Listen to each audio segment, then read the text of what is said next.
আমাদের আর একটা নৌকো উপরে এখন আটকে গেছে, আর এই একটা চোখে বুড়ি উঠে রে, আর একটা নৌকো আমরা আমি তো এখন আমাদের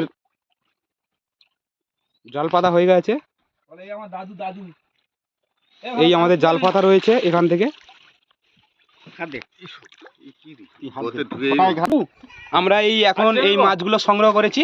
এগুলো অল্প কিছু মাছ পড়েছিল নদীর চরে, সেগুলো দেখাও। অল্প কিছু মাছ আমরা সংগ্রহ করেছি। আর একটা দামি জিনিস পেয়েছি আমরা, সুন্দরবনের প্রাচীন জিনিস। না না, পুরোনো দিনের প্রাচীন জিনিস আমরা একটা মাটির নিচ থেকে পেয়েছি। আশ্চর্য প্রদীপ পেয়েছি। ঠিক আছে, আর সুন্দরবনের একটি কাঁকড়া, এটা কে কে চেনেন একটু কমেন্ট করে জানাবেন। লজ্জাবতী। দেখুন কাঁকড়াটা আমার হাতের উপর আছে, কিছু বলছে না। লজ্জাবতী কাঁকড়া।